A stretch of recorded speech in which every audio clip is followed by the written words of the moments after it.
name's Kerry Badham, and today I want to show you our two brand new products that we've added to the FMM range. We have a You and Me word cutter, and when you use it you cut it out all in one piece. And we have a Mr. and Mrs.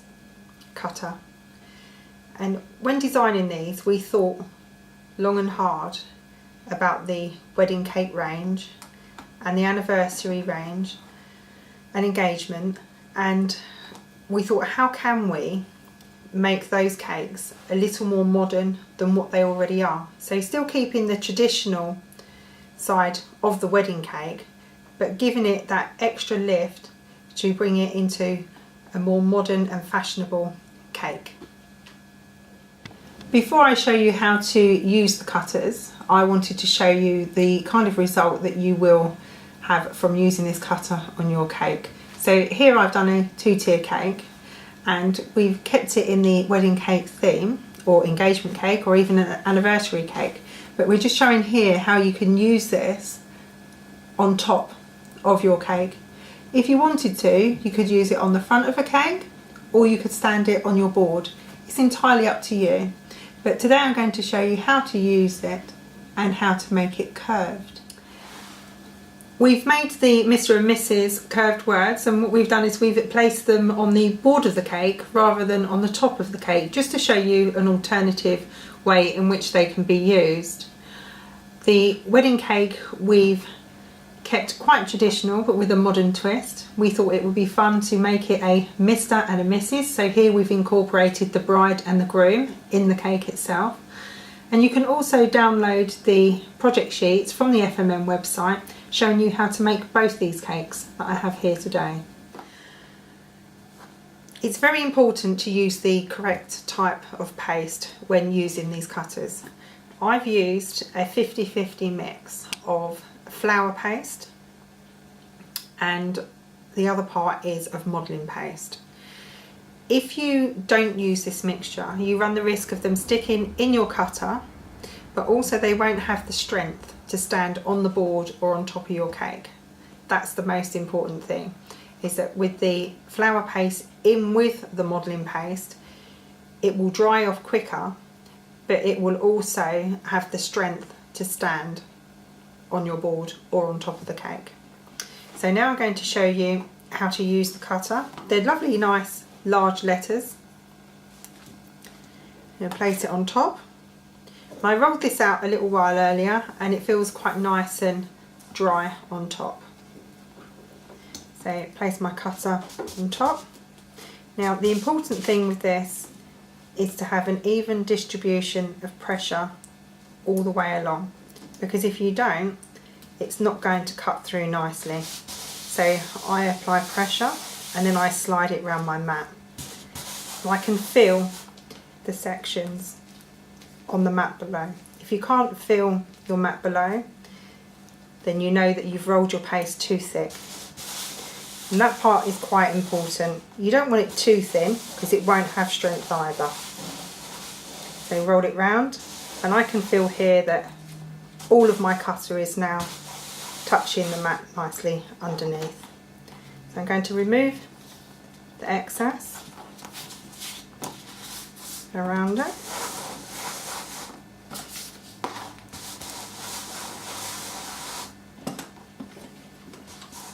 And now I want to remove the inner sections. So quite simple. Remove these.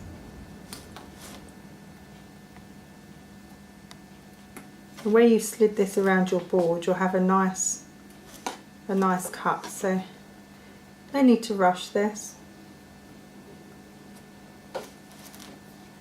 You want it to be as neat as possible.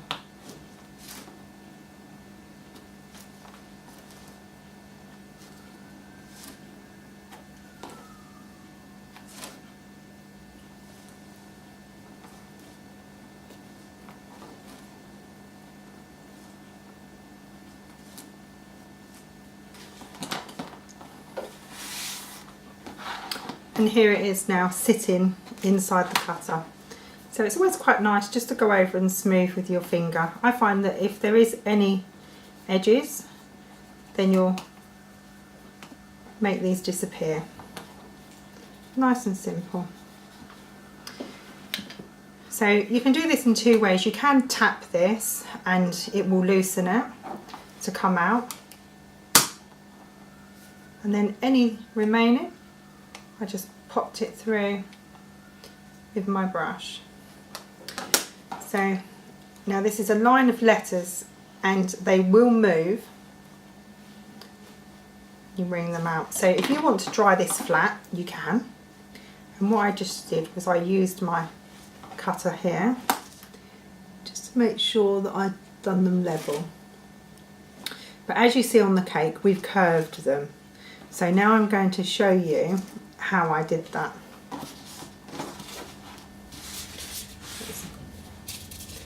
So what I will do is lift my cutout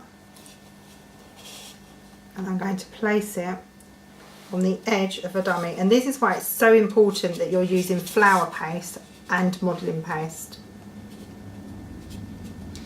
Now you put it on the top and instantly what will happen is sugar will stretch, because that's what it does. It's flexible, it will stretch. So I'm actually going to push mine down to the rim here so it's all in line and I know it's level. And then what I'm going to do is I'm going to use some dot pins, and these are the pins with the very big rounded heads on the tops. And what I'm going to do is I'm just going to pop it in places to give it a little bit of support. So don't push it into the sugar. What we're doing is we're using these to stop the paste from stretching. So it's a very simple way of doing it, but it does work. So here you can see the M is stretched, so I'm going to move that back and I'm going to place one in there, and that will stop that from moving. And then I'm going to go down here, so not too far in because you don't want to damage the lettering. I'm going to put one here on the E. Now I'm going to leave this to dry overnight, but first of all I'm going to leave it for a few hours, and then once it's been drying for a few hours I will then turn it over and I will dry it standing up. So if you need to attach any more pins because you don't want it sitting away, you can do that here. So you leave that overnight, and then when you get up the next day you remove the pins and this will be standing upright just how it is on top of the cake. Very simple and easy to use. It's a lovely cutter, gives a real modern touch on top of cakes, wedding cakes, anniversary cakes, engagement cakes, or even just a cake to give to your friend as a thank you. And we think it's a lovely essential tool in your toolbox. We've now made the topper and it's completely dry, and you're probably wondering how you managed to get it to stay up there. So what I did once it was completely dry, I gently turned it over, and then on the bottom I used just water and put a little line across the bottom of each of the points that are going to be touching the cake. And I left it for a few minutes, and by leaving it for a few minutes what this does is it activates the Tylo in there and it turns into like a glue. So that was the first thing that I did. Once it was a little bit sticky I put it on top of the cake and I waited for it to start to stick. If I turn the cake around I can show you on the back of the cake here I've used 2 lolly sticks. I've got one here behind the Y and I've got one here behind the M. So I've done it very discreetly. They're the white paper ones. So I cut one in half and I've placed it behind, and I've just stuck it on with a little bit of royal icing. and that gives it an extra bit of support.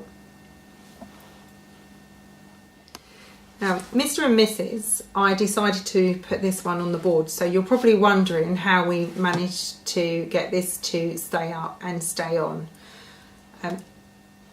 I allowed it to dry completely, as I showed you earlier in the video, but obviously we couldn't stick lolly sticks through the board. We probably could if we really tried, but we would probably make a mess as well. So we can't get behind here with the camera, unfortunately. But what I did was I again wet the bottom of the sticking points of the Mr. and Mrs, and had to be very, very careful because we've got black paste going on white.